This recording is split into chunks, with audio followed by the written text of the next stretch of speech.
Hello friends, welcome back to study कर। मैं हूं आपका दोस्त प्रभाकर। आज हम डिस्कस करेंगे डेली करंट अफेयर्स में 1 जुलाई 2022 के मोस्ट इंपॉर्टेंट करंट अफेयर्स के क्वेश्चन।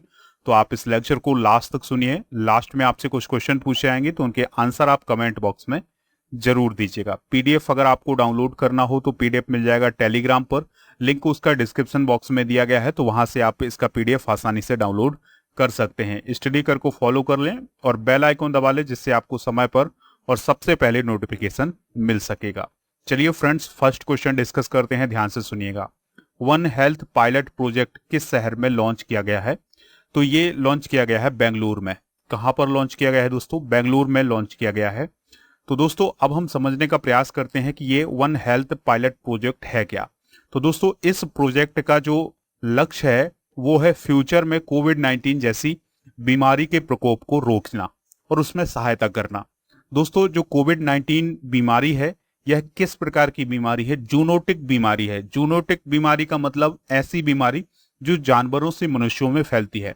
तो जानवरों में इस प्रकार की देखभाल की जाएगी या उनको इस प्रकार से ट्रीट किया जाएगा आने वाले समय में कि जो जानवरों से फैलने वाली बीमारियां हैं वो मनुष्यों तक ना पहुंच सकें। तो दोस्तों डेयरी और पशुपालन जो मंत्रालय है उसने 28 जून 2022 को बेंगलुरु में वन हेल्थ पायलट प्रोजेक्ट को लॉन्च किया है। इस पायलट प्रोजेक्ट की सफलता से केंद्र को यानी केंद्र सरकार को राष्ट्रीय one health road map develop करने में मदद मिलेगी। दोस्तों minister of fisheries, animal husbandry and dairy कौन है? तो उनका नाम है परसोत्तम रूपाला। यानी डेयरी और पशुपालन मंत्री कौन है? परसोत्तम रूपाला। अगला प्रश्न है, डीआरडीओ के द्वारा एंटी टैंक गाइडेड मिसाइल यानी एटीजीएम का परीक्षण किस राज्य में किया गया है? वेरी वेरी इंपॉर्टेंट क्वेश्चन है दोस्तों। अभी हाल ही में डीआरडीओ के द्वारा एंटी टैंक गाइडेड मिसाइल का जो परीक्षण है वो कहां से किया गया है? महाराष्ट्र से किया गया है।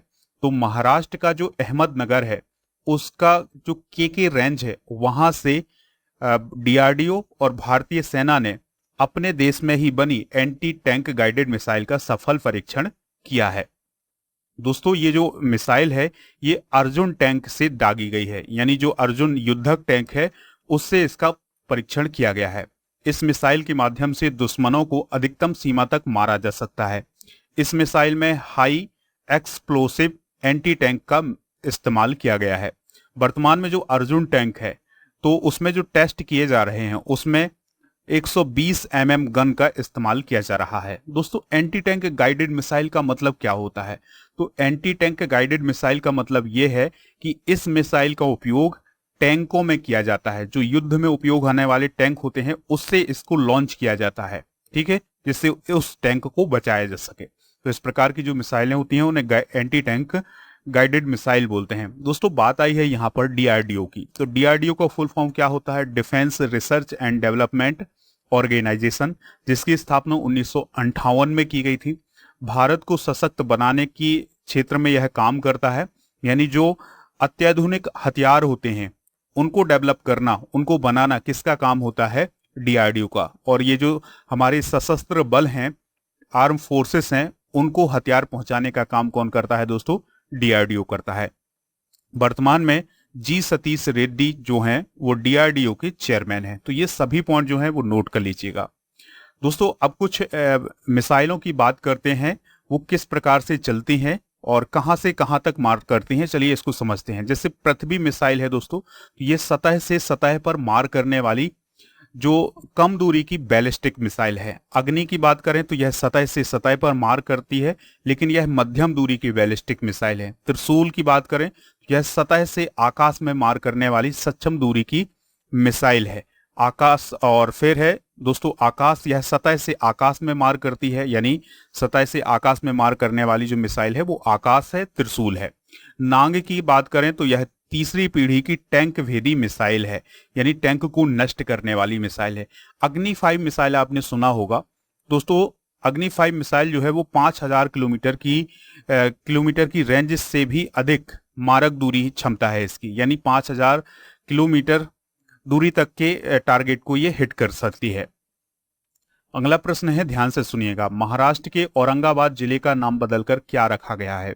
तो दोस्तों जो महाराष्ट्र का औरंगाबाद शहर है उसका नाम संभाजी नगर किया गया है। हुआ क्या है कि महाराष्ट्र में जब उद्धव ठाकरे की जो सरकार है वो जाने लगती है तो उससे पहले कैबिनेट की बैठक होती है और उसमें औरंगाबाद जिले का नाम बदल करके संभाजी नगर कर दिया गया। ठीक है, इसकी मांग पहले से जो शिवसेना है, उद्धव ठाकरे की पार्टी है, वो पहले से मांग करती आ रही थी, लेकिन उसने लास्ट टाइम में जब गवर्नमेंट उसकी जाने लगी तो उसने संभाजी नगर नाम किया है किसका? औरंगाबाद का। ठीक है दोस्तों, औरंगाबाद को नाम कब मिला था? 17वीं शताब्दी में, जब यहाँ जो औरंगजेब था इस क्षेत्र का गवर्नर हुआ करता था। तो दोस्तों जो संभाजी थे, याद रखिएगा वो कौन थे? तो मराठा राजा थे, और जो छत्रपति शिवाजी थे उनके सबसे बड़े पुत्र थे कौन? संभाजी। ठीक है दोस्तों, आप ये जो पिक्चर देख रहे हैं ये बीबी के मकबरे की पिक्चर है, जो कि कहाँ है? औरंगाबाद में है। दोस्तों 2022 में बदले गए कुछ प्रमुख नामों को भी डिस्कस कर लेते हैं, तो ध्यान से सुनिएगा।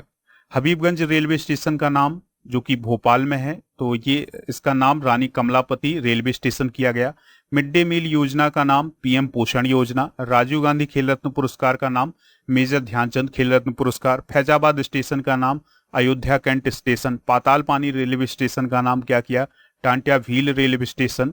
फेसबुक कंपनी का नाम मेटा किया गया। मोटेरा स्टेडियम का नाम नरेंद्र मोदी स्टेडियम किया गया। इकाना स्टेडियम जो कि उत्तर प्रदेश में है, इसका नाम अटल बिहारी वाजपेयी स्टेडियम किया गया। तो ये हैं कुछ प्रमुख बदले गए नाम, इनको भी आप नोट कर सकते हैं, एग्जाम में जरूर पूछे जा सकते हैं।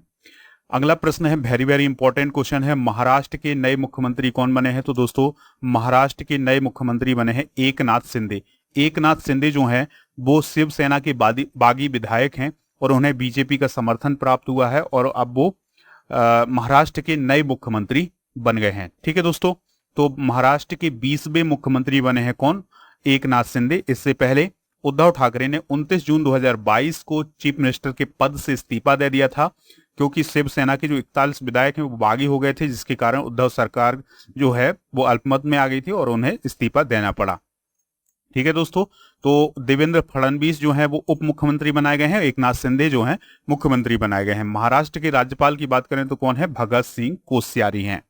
अगला प्रश्न है, क्यूएस बेस्ट स्टूडेंट सिटीज 2023 के अकॉर्डिंग दुनिया भर के छात्रों के रहने के लिए भारत में सबसे अच्छा शहर कौन सा है? तो दोस्तों भारत का जो मुंबई है, मुंबई शहर भारत में स्टूडेंट के रहने के लिए सबसे अच्छा शहर है।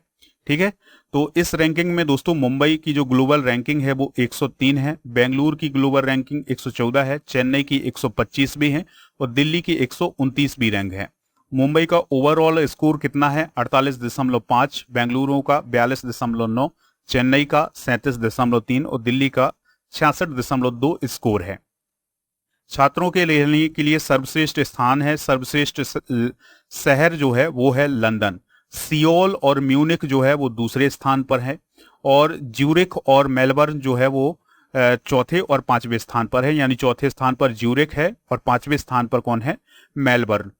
तो दोस्तों ये सभी पॉइंट जो है वो आप नोट कर लीजिएगा कि दुनिया का छात्रों के लिए सबसे अच्छा शहर कौन सा है? सर्वश्रेष्ठ शहर है लंदन।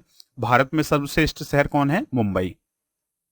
अगला प्रश्न है, दिल्ली के मुख्यमंत्री अरविंद केजरीवाल के अकॉर्डिंग निःशुल्क राशन देने की योजना को किस तारीख तक बढ़ाने का फैसला किया गया है? तो दोस्तों जो अरविंद केजरीवाल की गवर्नमेंट है दिल्ली में, उसके द्वारा एक फैसला लिया गया है कि 30 सितंबर तक जो निःशुल्क राशन देने की योजना है उसको बढ़ा दिया गया है। ठीक है दोस्तों, और उन्होंने यानी अरविंद केजरीवाल ने ये कहा है कि इस कदम से लगभग 73 लाख लोगों को फायदा मिलेगा।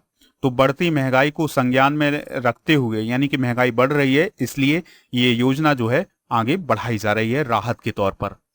अगला प्रश्न है, ओलंपिक पदक विजेता और विश्व कप विजेता वरिंदर सिंह का हाल ही में निधन हो गया है, वह किस खेल से रिलेटेड थे? तो दोस्तों वह हॉकी से रिलेटेड थे। तो उन्होंने ओलंपिक में भाग लिया है भारत की तरफ से और विश्व कप में भी भाग लिया है, यानी वर्ल्ड कप में और ओलंपिक दोनों में भाग लिया है हॉकी टीम की तरफ से। किसने? बरिंदर सिंह ने। तो बरिंदर सिंह का हाल ही में निधन हो गया है। तो भारतीय हॉकी टीम के दिग्गज और 1975 में गोल्ड मेडल जीतने वाली वर्ल्ड कप टीम के सदस्य रहे वरिंदर सिंह का हाल ही में निधन हो गया है। उन्होंने 1975 में कुआलालंपुर में पुरुष हॉकी विश्व कप में गोल्ड मेडल जीता था और उस टीम का हिस्सा थे, मतलब भारतीय टीम का ये हिस्सा थे। 1972 में जो म्यूनिख ओलंपिक हुए थे उसमें कांस्य पदक जीतने वाली भारतीय टीम का हिस्सा थे और एम्स्टर्डम में 1973 में वर्ल्ड कप में रजत पदक जीतने वाली टीम का ये हिस्सा थे। 2007 में बरिंदर सिंह को Dhyanchand lifetime achievement award से सम्मानित किया गया था। तो दोस्तों ये बहुत ही महत्वपूर्ण नाम है कि वरिंदर सिंह का अभी हाल ही में निधन हो गया है और वो हॉकी से रिलेटेड थे। लास्ट क्वेश्चन है, स्पोर्ट्स से रिलेटेड क्वेश्चन है, ध्यान से सुनिएगा। इयोन मॉर्गन किस देश के क्रिकेट खिलाड़ी थे जिन्होंने अभी हाल ही में अंतर्राष्ट्रीय क्रिकेट से संन्यास लेने की घोषणा की है? तो दोस्तों इयोन मॉर्गन जो है वो इंग्लैंड के लिए खेलते थे। इन्होंने अभी हाल ही में क्रिकेट से संन्यास लेने की घोषणा की है। तो इंग्लैंड और वेल्स क्रिकेट बोर्ड के अकॉर्डिंग इयोन मॉर्गन ने इंटरनेशनल क्रिकेट से तत्काल रिटायरमेंट लेने की घोषणा की है। जो मॉर्गन है वो इंग्लैंड की मेंस व्हाइट बॉल टीम के कप्तान थे। इंग्लैंड के लिए बात करें दोस्तों तो 2019 में लॉर्ड्स में अपनी पहली आईसीसी पुरुष विश्व कप जीतने वाली जो टीम थी इंग्लैंड की, उसकी वो कप्तान थे। यानी 2019 में जो इंग्लैंड ने वर्ल्ड कप जीता था उस टीम के कप्तान कौन थे? इयोन मॉर्गन थे। 2019 में आईसीसी क्रिकेट वर्ल्ड कप में अफगानिस्तान के खिलाफ इन्होंने 17 छक्के लगाए थे। उनके पास ओडीआई की एक पारी में सबसे अधिक 6 लगाने का रिकॉर्ड है। तो दोस्तों ये सभी पॉइंट जो हैं वो आप नोट कर लीजिएगा। अब आपसे कुछ क्वेश्चन पूछे जा रहे हैं तो उनके आंसर आप कमेंट बॉक्स में जरूर दीजिएगा। पहला क्वेश्चन है, डीआरडीओ के अध्यक्ष या चेयरमैन कौन है वर्तमान में? दूसरा क्वेश्चन है, औरंगाबाद किस राज्य में है? तीसरा क्वेश्चन है, एकनाथ शिंदे महाराष्ट्र के किस नंबर के चीफ मिनिस्टर हैं? तो इन तीनों प्रश्नों के आंसर आप कमेंट बॉक्स में दीजिएगा। अगर आपको लेक्चर पसंद आया है तो आप इसे लाइक कर दें, शेयर कर दें सभी दोस्तों को। जय हिंद, वंदे मातरम।